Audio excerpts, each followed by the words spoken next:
নমস্কার সবাইকে। আমাদের দৈনন্দিন জীবনের আরেকটি ব্লগ নিয়ে চলে এলাম। আমার মেয়ে আজ চলে যাবে, ওয়েট করছি গাড়ির। এখন রাত 9:30 বাজে। লাগেজ সব রেডি করে একদম দরজার পাশে নাম লিখে সব কিছু রেডি করে রাখা হয়েছে। লাগেজ তো সব লিমিটেড, ইচ্ছে করলেই বেশি নেওয়ার কোনো উপায় নেই। আমরা গাড়ির জন্য ওয়েট করছি, গাড়ি এলেই আমরা তিনজনে বেরিয়ে পড়ব। বুঝতেই পারছেন, প্রায় 2 মাস ছিল ওরা। বড় মেয়ে তো দিন 15 আগেই বেরিয়ে গেছে, এখন ছোটো মেয়েকেও বেরিয়ে যেতে হচ্ছে। আমরা কী করে এরপরে থাকবো কি জানি, সবই হয়ে যাবে এটা জানি, কিন্তু তবুও কটা দিন তো ভীষণই খারাপ কাটবে। এভাবে মানিয়ে নিতে হবে। গাড়ি দাঁড়িয়ে আছে, আমরা বেরোবো এক্ষুনি, কারণ ওর ফ্লাইট হচ্ছে ভোরে, কিন্তু ইন্টারন্যাশনাল ফ্লাইট যেহেতু, ওটা 4 ঘন্টা আগেই এয়ারপোর্টে পৌঁছতে হয়। এখান থেকে এয়ারপোর্ট 50 মিনিটের রাস্তা, 40-50 মিনিট লাগে, কিন্তু পথে যদি জ্যাম হয় তাহলে তো মুশকিল হবে। তাই আমরা আগেই বেরিয়ে যাচ্ছি, ঠিক 9:30টায় আমরা বেরোচ্ছি। তারপরে ওই দিক থেকে হাওড়া থেকে ওর বান্ধবীও যাবে, ওদের ফ্যামিলিও আসবে এয়ারপোর্টে, ওখানে দেখা হবে। যার সাথে একসাথেই তো এসেছিলো, আর দুই বান্ধবী একসাথে এসেছিলো, আবার ওরা একসাথেই যাচ্ছে। একদিন পরেই ওদের ক্লাস শুরু হয়ে যাবে, যার জন্য ওদের চলে যেতে হচ্ছে, আর থাকার কোনো উপায় নেই। আর কি বলবো, খুবই খারাপ মনের অবস্থা দুজনেরই, কিন্তু মেয়েকে বুঝতে দেওয়া যাবে না, তাহলে তো ওর খারাপ লাগবে। তাই নিজেকে সংযত রাখতেই হবে। আমরা এখন লাগেজ টাগেজ সব উঠিয়ে নিয়েছি। বাইরে আমার যা ওর ভাই, মানে আমার দেওরের ছেলে দাঁড়ানো। আমরা বেরিয়ে যাচ্ছি। তারপরে এয়ারপোর্টে গিয়ে ওখানে ঘণ্টাখানেক কাটিয়ে সবার সাথে দেখা সাক্ষাৎ করব, মানে ওর বান্ধবীর পরিবারের সাথে। তারপরে আমরা ফিরতে ফিরতে রাত 1:30-2 বেজে যাবে, আমি জানি। যে আমরা বেরিয়ে পড়েছি, অনেকটাই রাস্তা। যদি কোনো জ্যাম না পড়ে খুব তাড়াতাড়ি পৌঁছে যাব, অসুবিধা হবে না। কারণ একটু লেট করলেই বিশাল প্রবলেম হতে পারে, তাই রিস্ক না নিয়ে আগে বেরিয়ে পড়াটাই ভালো। আর ওর বাবা তো জানেনই, এই ডিফেন্সে যারা চাকরি করতো তাদের মানে 1 ঘন্টা আগে পৌঁছবে, কিন্তু 5 মিনিট পরে পৌঁছবে না। ওদের টাইম জ্ঞান ভীষণ মারাত্মক, তাই ওইভাবে তাল মিলিয়ে আমাকেও চলতে হয়।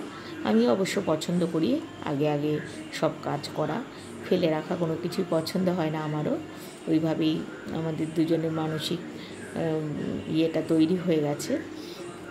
এয়ারপোর্টের কাছে অনেকটাই চলে এসেছি, এয়ারপোর্টে ঢুকবো পথে। তবে কোথাও জ্যাম পাইনি আজকে, মোটামুটি ফাঁকাই ছিল রাস্তা। প্রায় কাছাকাছি চলে এসেছি। মেয়েরও মুখে কথা নেই, চুপচাপ হয়ে গেছে একদমই। দিদি যাওয়ার পর থেকেই ওর মন খারাপ। দুই বোন ছিল একদম বন্ধুর মতো, আর আমিও ওদের সাথে বন্ধুর মতোই মিশি, যার ফলে আমাদের মানে বাইরে বেরোনোর দরকার হয় না, আমাদের ঘরেই সময় কেটে যায়। বাইরে বেরিয়েছি খুব কম দিনই। এয়ারপোর্টে আমরা ঢুকে গেছি, এখন খুঁজছি ওরা কোথায়। ওরা 2 নম্বর গেটে দাঁড়ানো, সেখানেই যাচ্ছি। তারপরে দেখব ওদের কোথায় কত নম্বর গেটে ওদের যেতে হবে, সেটা ওখানে গিয়ে আমরা জানতে পারবো। এই যে ওর বান্ধবী এবং ওর মা বাবা সব চলে এসছে, ওর ভাই, সবাই মিলে একসাথে দেখা করলাম, গল্প করছি, কথা বলছি সবার সাথে। খুবই ভালো বন্ডিং আমার এই 2 মেয়ের মধ্যে। ওরা ভীষণ বন্ধু, ওরা একসাথেই সব সময় থাকে, আর একসাথে আবার যাচ্ছেও একসাথে, খাওয়া দাওয়া সব ওদের একসাথে। ওরা দুজনকে ছাড়া মোটেই চলতে পারে না। ভগবানের কাছে প্রার্থনা করি ওদের এই বন্ধুত্ব আজীবনকাল অটুট থাকুক। এইভাবেই ওরা হাতে হাত ধরে একসাথে চলুক সারাটা জীবন, এটাই আমি ভগবানের কাছে প্রার্থনা করি।